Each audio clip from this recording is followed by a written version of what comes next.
OBC revalidation অর্থাৎ পুনরায় বৈধতা প্রদান। ইতিমধ্যে আমি কিন্তু আমার ওবিসি এবং ভাইয়ের ওবিসি রিভ্যালিডেশন সম্পন্ন করেছি।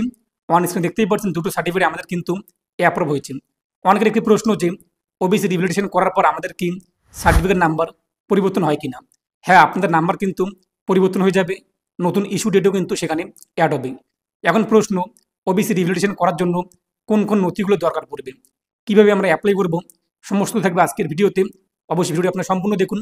সমস্ত উত্তরের পাশাপাশি অ্যাপ্লাই প্রসেস আপনারা আজকের ভিডিওতে জানতে পারবেন। আর আপনি যদি এখনও পর্যন্ত ভিডিওতে লাইক না করে দেখেন, অবশ্যই লাইক করে দেবেন। পাশাপাশি চ্যানেল সাবস্ক্রাইব করে পাশে বাটন ক্লিক করে নোট সরকার রাখবেন পরবর্তী ভিডিও সবার আগে পাওয়ার জন্য। আর আপনি যদি ভিডিওটি ফেসবুক পেজে দেখে দেখেন, অবশ্যই ফেসবুক পেজটিকে ফলো করবেন আর অবশ্যই ভিডিওটি প্রত্যেককে শেয়ার করে জানিয়ে দেবেন। তো প্রথমত আমরা জেনে নিচ্ছি ওবিসি রিভ্যালিডেশন করার জন্য কোন কোন নথিগুলোর দরকার পড়ে। আমি আমার এসডি অফিসে যা যা চাওয়া হয়েছে এবং জমা করেছি সেই প্রেক্ষিতে আমি আপনাদেরকে জানাচ্ছি। আর এটা কিন্তু এসডি অফিস ভিত্তিক কিছু ডকুমেন্টস কম এবং বেশি হতে পারে। প্রথমত অনলাইন অ্যাপ্লাই করার পর যে অ্যাপ্লিকেশন ফর্ম এবং সার্ভিস ডিটেলস ফর্ম, এই দুটো ফর্ম আপনারা প্রিন্ট আউট করবেন এবং সিগনেচারের জায়গায় সিগনেচার করবেন। তারপর আবেদনকারী, ধরুন আমি আমার ওবিসি আপডেট করব, এখানে আরেকটি প্রশ্ন, কাদের কাদের আপডেট করতে হবে এবং কাদের কাদের আপডেট করতে হবে না। প্রত্যেকের কিন্তু আপডেট করতে হবে যাদের ডাব্লিউবি দিয়ে নাম্বার শুরু রয়েছে কিংবা ডিজিটাল নাম্বার রয়েছে, কিংবা অনেকের কিন্তু ওবিসি এর যে সার্টিফিকেট এই রয়েছে, বি পরিবর্তন হয়নি কিংবা বি ছিল আগে এখনও বি রয়েছে, প্রত্যেকের কিন্তু আপডেট করতে হবে এবং যাদের পরিবর্তন হয়েছে তাদেরও কিন্তু আপডেট করতে হবে।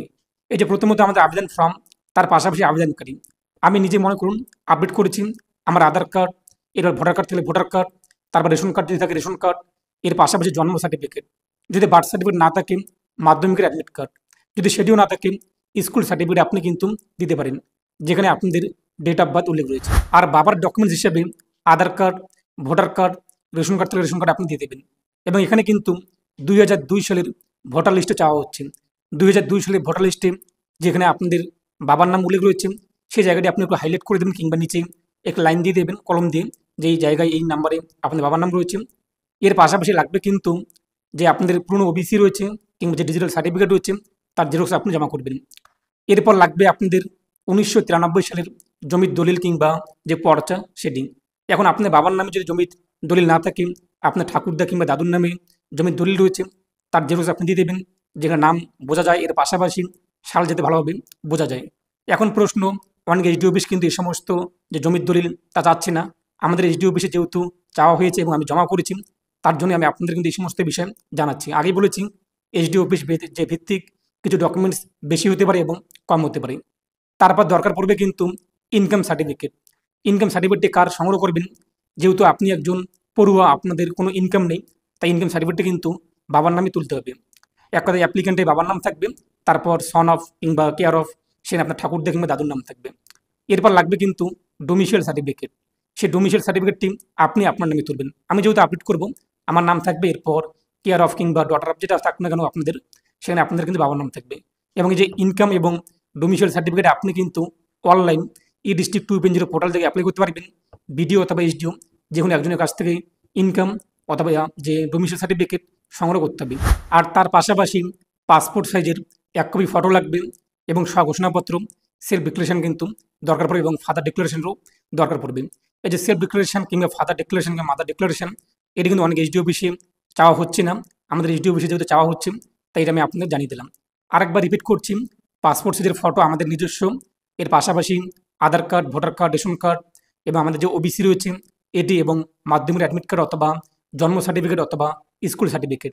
বাবার লাগবে কি, বাবার Aadhaar card, voter card, ration card যা যা রয়েছে সেগুলো 2002 সালের যে ভোটার লিস্ট সেখানে যে নাম রয়েছে সেই পেজটি আপনি প্রিন্ট আউট করে নেবেন। এরপর লাগবে জমির দলিল 1993 কিংবা তার আগের পুরনো, সেক্ষেত্রে আপনাদের বাবার নামে যদি না থাকে তো ঠাকুরদের নামে যদি থাকে সেটি আপনি দিতে পারেন। এরপর লাগবে কি ইনকাম সার্টিফিকেট বাবার নামে, যারা জব হোল্ডার রয়েছে, যাদের বাবা জব করে থাকেন, স্যালারি সার্টিফিকেট কিংবা যারা ব্যবসা করে থাকেন যে আইটিআর ফাইল, এগুলো কিন্তু দরকার পড়বে। এরপর ডোমিসাইল সার্টিফিকেট আপনি আপনার নামে সংগ্রহ করবেন, যে বসবাসের প্রমাণপত্র এটি। এরপর লাগবে কিন্তু স্বঘোষণাপত্র। এই সমস্ত নথি কিন্তু জমা করতে হয় আবেদন ফর্মের সঙ্গে। এখন চলুন দেখে নিচ্ছি আবেদন আপনি কীভাবে করবেন। ভিডিও ডেসক্রিপশন বক্স এবং কমেন্টে থাকা লিঙ্কে ক্লিক করতেই আপনি কিন্তু এসসি এসটি অফিস সার্টিফিকেটের যে অফিসিয়াল পোর্টাল এখানে আসতে পারবেন। তারপর দেখতেই পাচ্ছেন ওবিসি নামে একটি অপশন রয়েছে, এই ওবিসিতে আপনি ক্লিক করুন। তারপর হচ্ছে অ্যাপ্লাই ফর ওবিসি, এই অ্যাপ্লাই ফর ওবিসিতে ক্লিক করুন। তারপর নিচে এই যে do you have any digital caste certificate, এখান থেকে এটা আমরা ইয়েস করে দেবো।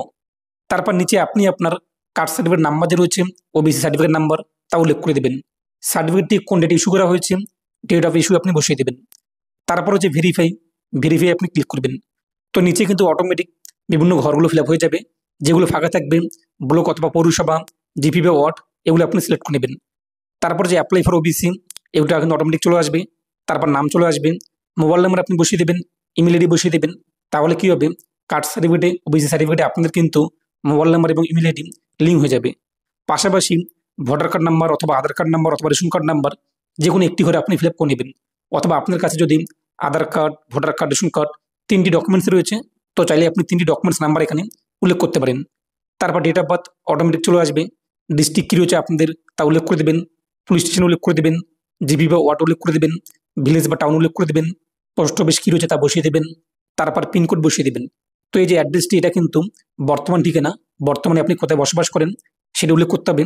এখানে বলা হয়েছে 8 নম্বর পয়েন্টে দেখতেই পাচ্ছেন, 8-এর এ ডেট অফ বার্থ অটোমেটিক চলে আসবে, 8-এর বি প্রেজেন্ট অ্যাড্রেস বর্তমান ঠিকানা ওয়েস্ট বেঙ্গল, এরপর কোন ডিস্ট্রিক্ট, কোন পুলিশ স্টেশন, কোন জিপি বা ওয়ার্ড, কোন ভিলেজ বা টাউন, কোন পোস্ট অফিস, কোন পিনকোডে আপনি বসবাস করছেন সেই বর্তমান ঠিকানা আপনি উল্লেখ করে দেবেন। তারপর নিচে আমরা যেহেতু ইন্ডিয়ান, এরপর এখান থেকে আপনি আপনার ধর্ম কী রয়েছে তা উল্লেখ করে দেবেন। তারপর এখান থেকে আপনি আপনার জেন্ডার কী রয়েছে তা সিলেক্ট করে নেবেন। ইনকাম সার্টিফিকেট আপলোড করে দেবেন। অবশ্যই কিন্তু বিডিওর ইনকাম সার্টিফিকেটের দরকার পড়বে।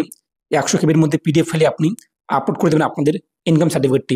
যদি আপনি একজন পড়ুয়া হয়ে থাকেন তাহলে বাবার ইনকাম সার্টিফিকেট তৈরি করবেন এই ডিস্ট্রিক্ট 2.0 পোর্টাল থেকে। এরপর সেটি অনলাইন দিয়ে ডাউনলোড করার পর এখানে আপলোড করে দেবেন 100 কেবির মধ্যে। এরপর আপনি আপনার পাসপোর্ট সাইজের কালার ফটো আপলোড করে দেবেন। এই ফটোয় আপনাদের কিন্তু কাস্ট সার্টিফিকেটে অর্থাৎ ওবিসি সার্টিফিকেটে চলে আসবে। তাই রিসেন্ট একটি ফটো আপনি ভালোভাবে তুলবেন এবং সেটিকে ভালোভাবে এডিট করে এখানে আপলোড করে দেবেন। তারপর 14 নম্বর পয়েন্টে বলা হয়েছে প্যারেন্টস সার্ভিস ডিটেলস। তো আপনার বাবা যদি কোনো রকম জব করে দেখেন এখান থেকে সেই টাইপটি সিলেক্ট করে নেবেন। আর যদি না করে দেখেন নান আপনি উল্লেখ করে দেবেন। একই রকমভাবে বলা হয়েছে আপনার মা যদি কোনো জব করে দেখেন তাহলে এখান থেকে টাইপ থেকে সিলেক্ট করে নেবেন কোন টাইপের জব করে দেখেন। আর যদি না করে দেখেন নান আপনি উল্লেখ করে দেবেন। তো আমরা এখানে উল্লেখ করে দিলাম যেহেতু আমাদের বাবা মা কোনো রকম জব করে না। তারপর নিচে আপনি চলে আসবেন, এই যে B number location, size, holding এগুলো আপনি ফাঁকা রাখবেন। তারপর নিচে চলে আসবেন, সি নম্বর পয়েন্ট প্যারেন্টের ইনকাম ডিটেলস উল্লেখ করতে হবে।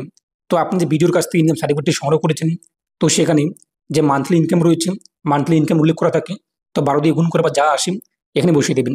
যদি আপনার মা কোনো রকম কাজ করে দেখেন, যদি আপনি আপনার মায়ের ইনকাম সার্টিফিকেট সংগ্রহ করে দেখেন তো মায়ের ইনকামটি আপনি এখানে বসিয়ে দেবেন। আর যদি না থাকেন তো এখানে 0 বসিয়ে দেবেন। তারপর সাবমিট, সাবমিট ক্লিক করবেন। তো সাবমিট ক্লিক করতে আপনার আবেদন কিন্তু কমপ্লিট এবং আপনি কিন্তু একটি অ্যাকনোলেজমেন্ট স্লিপ, পাশাপাশি অ্যাপ্লিকেশন ফর্ম এবং রেফারেন্স স্লিপ কিন্তু পেয়ে যাবেন, অর্থাৎ সার্ভিস ডিটেলস ফর্ম।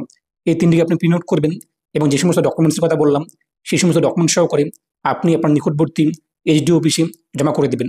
তো কোন এইচডিও অফিসে আপনি জমা করবেন, অনেকে প্রশ্ন করবেন এখন যে আপনাদের বিয়ে হয়ে গিয়েছে, অন্য অ্যাড্রেসে আপনি শিফট হয়েছেন, সেক্ষেত্রে যে জায়গায় আপনার সার্টিফিকেটটি ইস্যু করা হয়েছে, যে জায়গাতে আপনি সার্টিফিকেটটি সংগ্রহ করেছেন সেই এইচডিও অফিসে কিন্তু আপনাদের জমা করতে হবে। তারপর আপনি কিন্তু অনলাইন থেকে স্ট্যাটাস চেক করতে পারবেন যে আবেদন আপনাদের পেন্ডিং নাকি অ্যাপ্রুভ হয়েছে। তা জানার জন্য এই যে ওবিসিতে ক্লিক করুন। তারপর যে অ্যাপ্লিকেশন চেক, এই অ্যাপ্লিকেশন চেকে আপনি ক্লিক করুন। তারপর আপনি যে অ্যাপ্লিকেশন নাম্বারটি পেয়েছেন সেই অ্যাপ্লিকেশন নাম্বারটি বসিয়ে দিন। সার্চ রয়েছে, সার্চে ক্লিক করুন। তো সার্চে ক্লিক করতে দেখতেই পাচ্ছেন আমরা যে আবেদন করেছি আমাদের সার্টিফিকেট কিন্তু অ্যাপ্রুভ হয়েছে এবং নতুন একটি সার্টিফিকেট নাম্বার কিন্তু এখানে জেনারেট হয়েছে। এখন আমরা আমাদের সার্টিফিকেটটিকে ডাউনলোড করতে পারবো। তার জন্য যে ডাউনলোড সার্টিফিকেট, এই ডাউনলোড সার্টিফিকেটে আপনি ক্লিক করবেন। তারপর আপনি আপনার অ্যাপ্লিকেশন নাম্বার অথবা নতুন সার্টিফিকেট নাম্বার বসিয়ে দেবেন। এরপর নামটি বসিয়ে দেবেন ক্যাপিটালে। তারপর ডাউনলোড সার্টিফিকেট এখানে ক্লিক করবেন। আপনাদের সামনে সার্টিফিকেটটি চলে আসবে এবং আপনি এটাও দেখতেই পাচ্ছেন যে আমার সার্টিফিকেটটি কিন্তু একদিন আগে ইস্যু করা হয়েছে। নতুন সার্টিফিকেট আমরা পেয়ে গিয়েছি এবং নতুন নাম্বার এবং সার্টিফিকেট ইস্যু ডেট ইত্যাদি সমস্ত কিছু এখানে শো হয়েছে। আর ডাউনলোড করার সময় যদি এরকম লেখা শো হয় যে আপনাদের ডিজিটাল সিগনেচার এখনও অ্যাটাচ হয়নি, তো টেনশনে আপনার সার্টিফিকেট অ্যাপ্রুভ হয়েছে, আপনি কিছুদিন অপেক্ষা করুন। আপনাদের যখন সার্টিফিকেটে ডিজিটাল সিগনেচার এইচডি অফিস থেকে অ্যাটাচ করে দেওয়া হবে, যুক্ত করে দেওয়া হবে, তখন আপনি কিন্তু সার্টিফিকেটটিকে অনলাইন থেকে ডাউনলোড করতে পারবেন। যদি আপনি আবেদন করার সময় কোনো কিছু ভুল করে থাকেন, এই যে ওবিসি দেখতে পাবেন, ওবিসিতে ক্লিক করবেন। তারপর হচ্ছে এডিট অ্যাপ্লিকেশন, এই এডিট অ্যাপ্লিকেশনে ক্লিক করে আপনি আপনার অ্যাপ্লিকেশন নাম্বার এবং ডেট অফ বার্থ উল্লেখ করে সার্চে ক্লিক করে এখান থেকে কিন্তু খুব সহজেই এডিট করতে পারবেন। আশা করি বুঝতেই পেরেছেন আপনি কিন্তু এইভাবে খুব সহজে বাড়িতে বসে ওবিসি রিভ্যালিডেশনের জন্য অনলাইন অ্যাপ্লাই করতে পারবেন এবং উপযুক্ত নথি সহকারে নিকটবর্তী এইচডি অফিসে জমা করে দেবেন। যে জায়গাতে আপনার সার্টিফিকেট ইস্যু হয়েছে সেখানে আপনি জমা করবেন তিনি আপনার মতামত কমেন্টে পেশ করবেন। আর অবশ্যই ভিডিওটি প্রত্যেকে শেয়ার করে জানিয়ে দেবেন। তো প্রত্যেকে ভালো থাকুন এবং সুস্থ থাকুন।